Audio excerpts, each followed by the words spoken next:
做咗幾十年廣東廣西，每一年初一十五，觀音誕、佛祖誕，我都見過無數老友記，天未光就排隊上山入廟，擔住水果、燒豬、香燭、金箔，風吹雨打都要跪低叩頭，日日虔誠祈福，求身體無病，求仔女平安，求家宅和睦，求晚年順遂。好多長者一世最堅持嘅事就係逢節必拜，日日上香，省吃儉用都要捐香油請護身符，覺得心夠誠，佛菩薩就會憐惜自己，渡過人生所有難關。但我行走坊間，研讀佛理易經數十年，見過太多終日拜佛之人，依舊一生坎坷，是非不斷，親緣淡薄。反而有一類人，終年唔入寺廟，唔燒高香，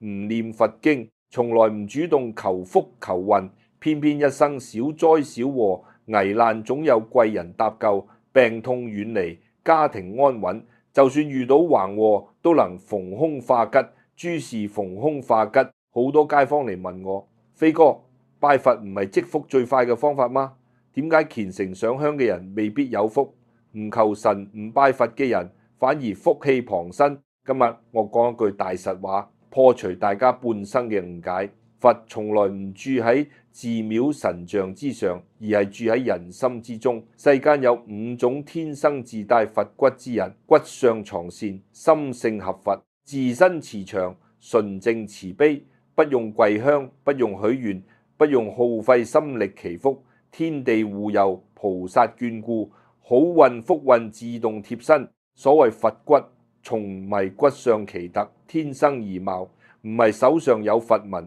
眉心有痣先算有福，而是心性修煉出來嘅慈悲骨、寬容骨、安分骨。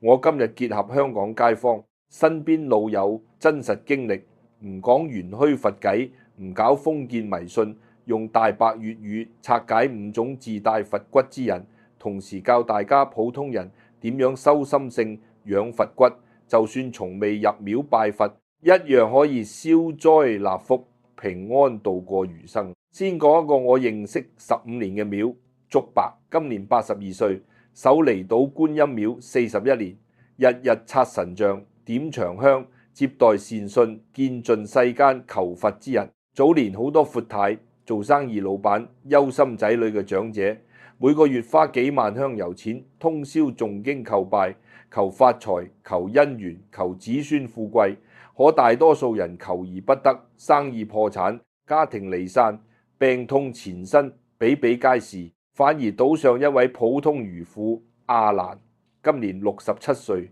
半生窮苦，住世間石屋，從來唔上山拜神，屋企連神台香爐都冇，一生冇燒過一炷元香，卻成為全島最有福之人。阿蘭22歲嫁漁夫，25歲丈夫出海遇風浪失蹤，獨自一人養大2個仔，冇娘家依靠，冇積蓄傍身，日日天未亮出海撈蜆，魚市場幫人揀魚，賺微薄人工養家，一世從唔同人爭執，魚檔老闆克扣人工，佢從唔吵鬧，鄰居偷摘佢屋企菜園蔬果，佢睇見都視若無睹，路邊受傷小貓、流浪雀鳥，佢必定帶返屋企療養。遇見年老行動不便嘅街坊，無論天晴落雨，都會主動幫忙買擔物。幾十年從冇害過一人，從冇講過一句惡言，從冇貪過一分不義之財。前幾年颱風襲島，全島漁屋損毀大半，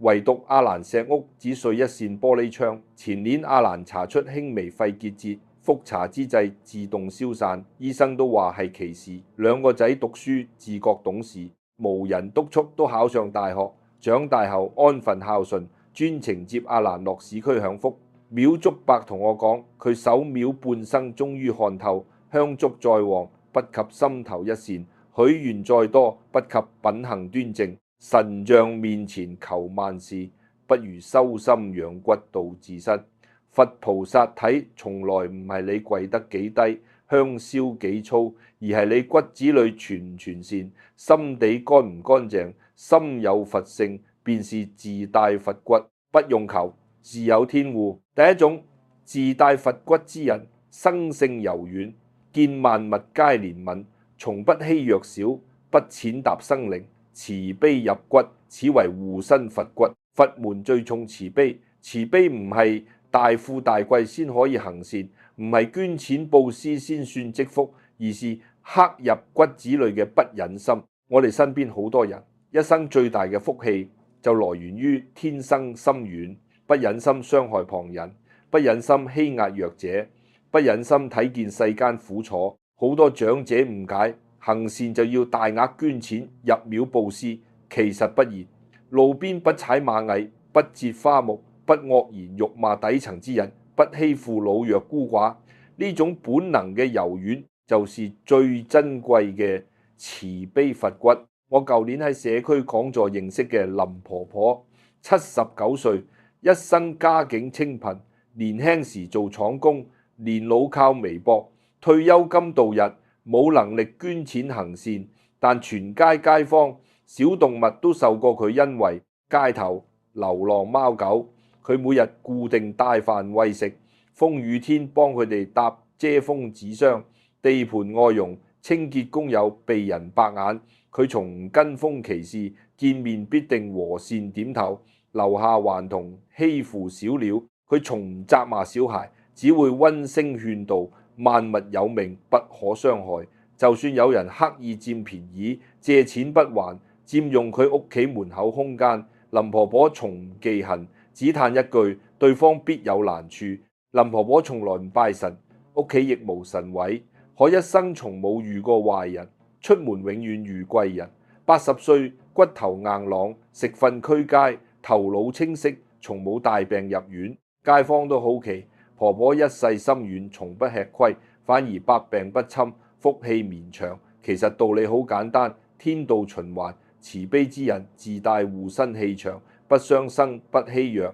自身業障極淺，惡運災禍自動避開。反之有啲人日日入廟燒香，轉身就惡語傷人，欺壓弱小，踐踏小生命，滿口佛理，滿腹私心，香煙無法抵消惡念，神像亦不會護佑心硬之人。易經有言：善性為陽，惡念為陰。慈悲心重之人，周身陽氣厚重，陰煞難侵。呢副慈悲佛骨，天生抵擋災禍，不用求神，自有庇佑。做人晚年不必急住求福，先養一顆柔軟憐憫之心，對萬物包容，對弱者寬厚，佛骨自長，福運自來。第二種，自帶佛骨之人，受得住委屈，吞得下怨氣，遇事不變，受辱不爭，心性隱靜通透，此為消業佛骨。世間9成災禍都來源於口舌爭鬥，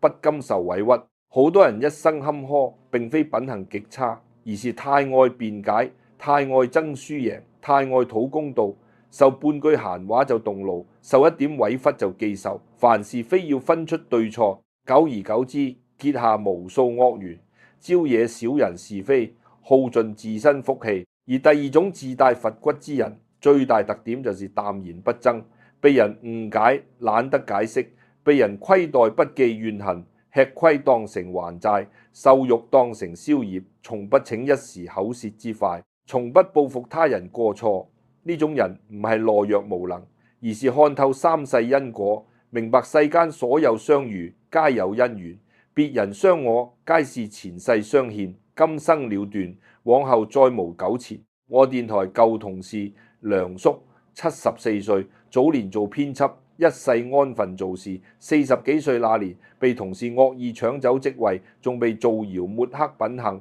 身邊朋友都勸佢舉證澄清，投訴還自己清白。梁叔從冇反駁，主動調去清閒崗位，默默承受旁人閒言閒語。屋企親戚瓜分祖屋，刻意剝奪佢份額，妻兒都替佢不值，要打官司爭回房產。梁叔依舊勸家人放下，話財產有緣者得，爭來房產爭不來心安。整整20年，梁叔不辯不怨不恨，每日安心上下班，閒時讀書養花，待人依舊和善。當初抹黑佢嘅同事，後來貪污落馬，家庭破碎，搶房產嘅親戚，後代年年遭遇意外，諸事不順，唯獨忍讓吃虧嘅梁叔，中年之後運勢逆轉，身體健康，仔女學業有成，晚年退休金豐厚，街坊口碑極佳，日日活得自在安穩。梁叔從來唔上山拜佛，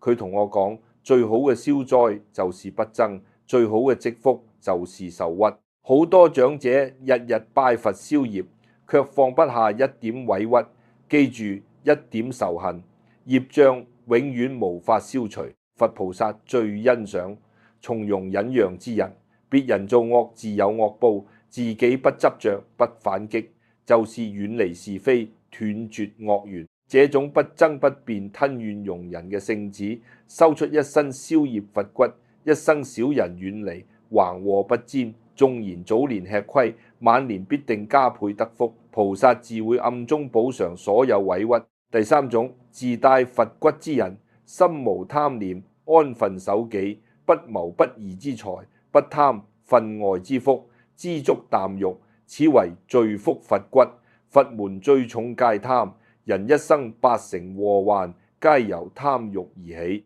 年青時貪財、貪權、貪名利，年老之後貪積蓄、貪仔女孝順、貪旁人讚美、貪安逸富貴，慾望越大，心靈越浮躁，磁場越混濁，福氣留不住，災禍容易近身。我見過太多虔誠拜佛之人，一面上香求平安，一面心懷貪欲，想發橫財，想佔便宜，想事事壓過旁人，心口不一，拜佛只會徒勞無功。真正自帶佛骨之人，天生淡欲知足，命裏有嘅坦然接受，命裏無嘅絕不強求，不碰灰色錢財，不謀他人利益，不羨慕別人大富大貴，守好自己三餐溫飽，一家平安就足夠。西環一位做茶餐廳幾十年嘅黃老闆，今年81歲，經營茶餐廳40載，從來唔抬高物價，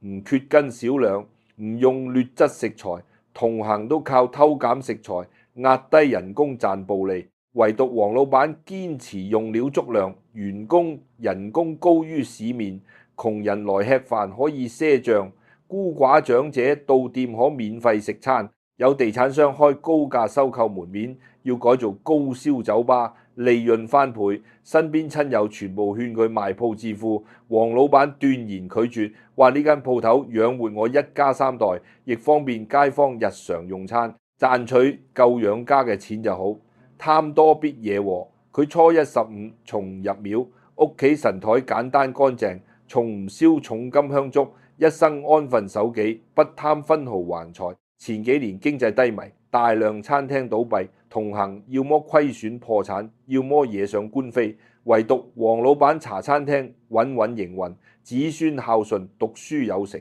全家老少從無重病，逢事皆有貴人相助。黃老闆同我坦言，我唔識佛理，但我知貪心係禍根，安分係福根，世間財運福祿皆有定數，貪一分份外財，就損一分自身福，讓一分利益旁人，就積一分心底善。好多長者晚年運差，並非拜佛不成，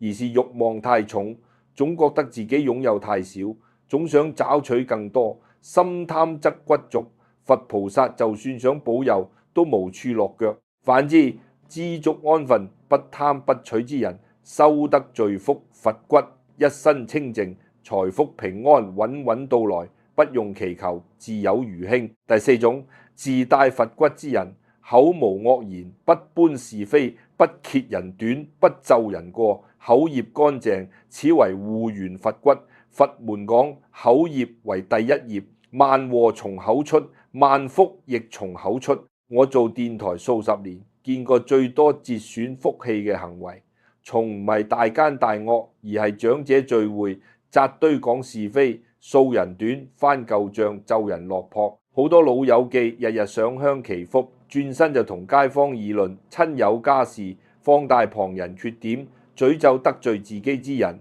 講閒話拆散他人情緣，久而久之口業纏身，福氣慢慢耗盡，家庭不和，人緣變差，睡眠不安。第四種，自帶佛骨之人最難得嘅修養就是管住口舌，耳聽是非，左耳入右耳出，眼見過錯，閉口不評論。就算被人得罪，亦唔講詛咒惡言，從不揭他人瘡疤，不翻他人舊錯，言語溫柔，說話留餘地，待人嘴下留情。屯門陳亞儀78歲，街內人人願意親近，從冇人與之交惡，原因就是一世口德極好。街內街坊夫妻吵架，仔女不孝，生意虧損，眾人聚埋八卦取笑，唯獨陳亞儀從不參與，仲會勸導眾人家家有難處，不可隨意取笑。有人當面講佢壞話，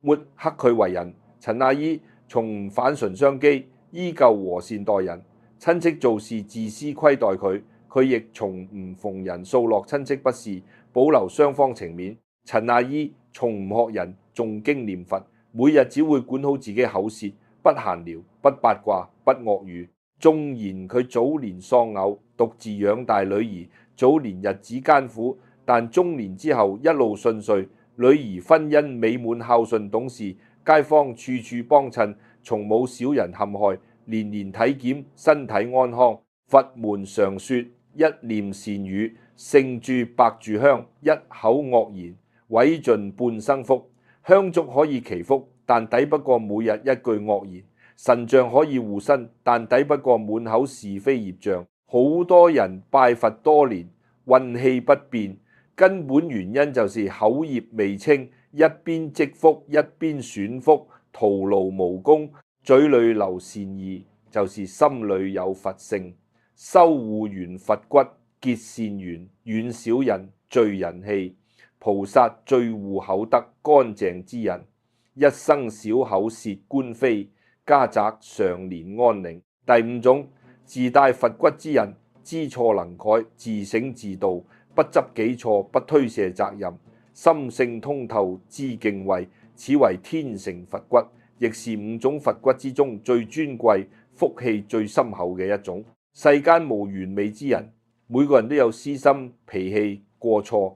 有人犯錯之後執拗倔強，永遠覺得自己無錯，推卸責任，死不悔改，一錯再錯，累積業障，福氣越來越薄。而最後一種，自帶佛骨之人，懂得敬畏天地，敬畏因果，每日自省言行，做錯事懂得道歉，傷到人懂得悔改，不執着自己面子，不包庇自身缺點，時常反省，及時修正，自我度化自身罪孽。呢種人天性通透，看透因果循環，明白所有逆境皆有自身原因，遇事先找己過，從不怪天地，不怨旁人，不恨命運。我認識一位80歲馮伯，年輕時脾氣暴躁，年輕做生意為賺錢，曾經欺騙過客人，對家人動輒發脾氣。中年之後生意破產，夫妻離心，身體重病，一度活得極度落魄。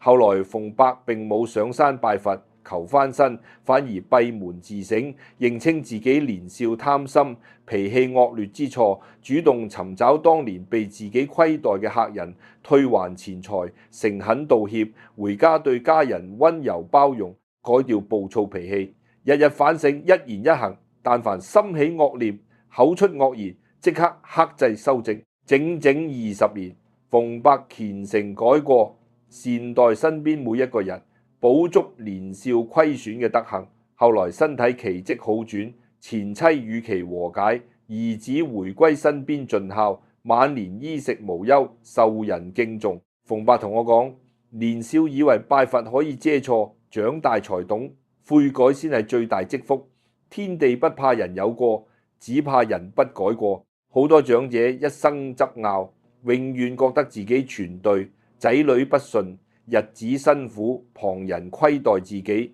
全部歸咎於命運不公、風水不好，從不反省自身脾氣、言行私心。就算日日跪拜菩薩，菩薩亦難以相助。知因果、全敬畏、懂悔改，係天成佛骨，天生與佛相契。過錯慢慢清零，業障逐一化解，後福無量。晚年往往大器晚成，苦盡甘來，福氣遠超常人。講完5種自帶佛骨之人，再同各位老友記完整復盤，方便大家對照自省。第一，慈悲憐弱，由心護萬物，係護身佛骨。第二，受屈不爭，淡然不辯駁，係消業佛骨。第三，貪欲知足，不貪分外財，係聚福佛骨。第四，口留善德，不議人是非，係護緣佛骨。第五，自省悔改，知錯願修正，係天成佛骨。擁有其中一種，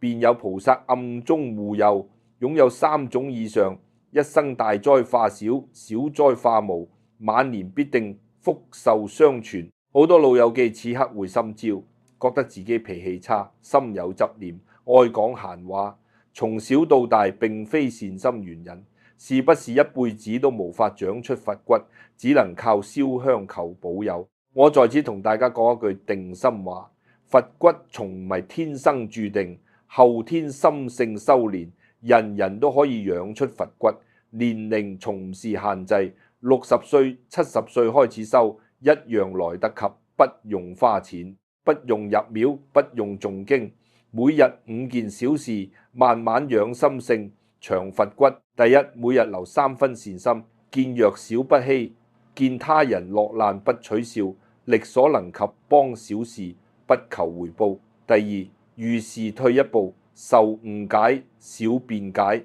吃小虧不記恨，把恩怨交給因果，自己守住心安。第三，卡住貪念，不羨慕他人財富家庭，不謀非分之利，守住自己手頭平安就知足。第四，管住口舌，聚會不慘是非，閒談不揭人短，惡話到嘴邊即刻收回。第五，每晚5分鐘自省，今日有冇傷人，有冇動惡念，有冇推卸過錯，有則改之，無則加勉。日日堅持，半年時間，自身磁場就會變得溫潤乾淨，惡運遠離，福氣自然靠攏。同時，我要破除大家多年拜佛嘅3大誤區，避免各位老友記白費心力，盲目祈福。第一個誤區，香越大，燭越粗，香油錢越多，祈福越靈驗，大錯特錯。佛菩薩不食香火，不貪錢財。古寺深山亦有清貧得道之人，窮人一炷清香善心，遠勝富人萬兩重金。心誠不在香多，行善不在花錢。第二個誤區，頻繁拜佛，許願越多，願望越容易成真。世間萬事各有因果，許願係心願，行善先係底氣。一味許願，求財求福求順，自己品行不改，惡習不除，菩薩亦無法打破因果庇佑你。求佛不如修己。第三個誤區，心軟忍讓就是吃虧，行善積德就是損己。老祖宗講，天道輪迴，從來不會虧待善人。眼前吃虧係透支災禍，眼前行善係預存福氣。所有寬容、善良、知足、忍讓，最後都會變成平安、健康、貴人，回報自身。我研讀佛理譯經半生，走訪本港數十間古剎，同多位法師傾談，得出一句最樸素嘅道理：佛道有緣人，更道有心人。寺廟嘅佛係泥塑金身，心裏嘅佛係一言一行，跪100次神像，不如善待身邊一人；燈100炷清香，不如管住一口惡言；拜100次佛祖，不如反省1次己錯。人到晚年，最想要嘅從唔係大富大貴，而係身無病痛、家無是非、仔女平安、度日心安。好多人捨本逐末，耗費時間金錢求神庇佑，忘記自己就是最好嘅福緣。骨子慈悲就是自帶護身符，心性知足就是自帶招福氣，為人包容就是自帶平安運。那5種自帶佛骨嘅品性，歸根到底就2個字：向善。人心向善，便是佛在心中。不必跋山涉水入廟，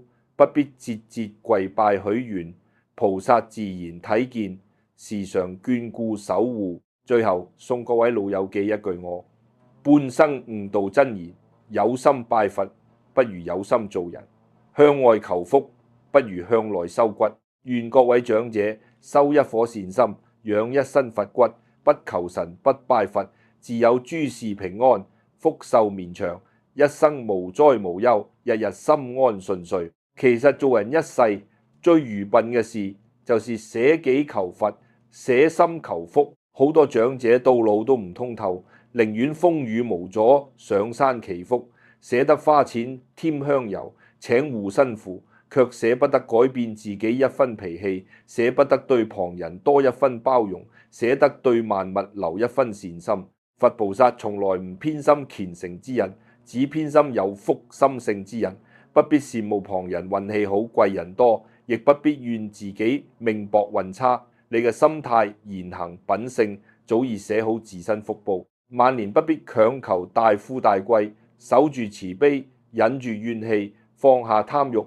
管好口舌，懂得自省，日日積小善，時時修己身。哪怕足不出戶，從不禮佛，周身慈祥，純正溫柔，兇殺自避，福源自來。從今日起，把拜佛嘅心用來善待自己，體諒他人，把求福嘅時間用來修心養性，自然福心災淺，一世被菩薩默默護佑，晚景從此皆坦途。世間萬般福報，皆由善心而起，一念向善，步步生福。心有慈悲，終得萬事周全，安穩度過餘生。每一日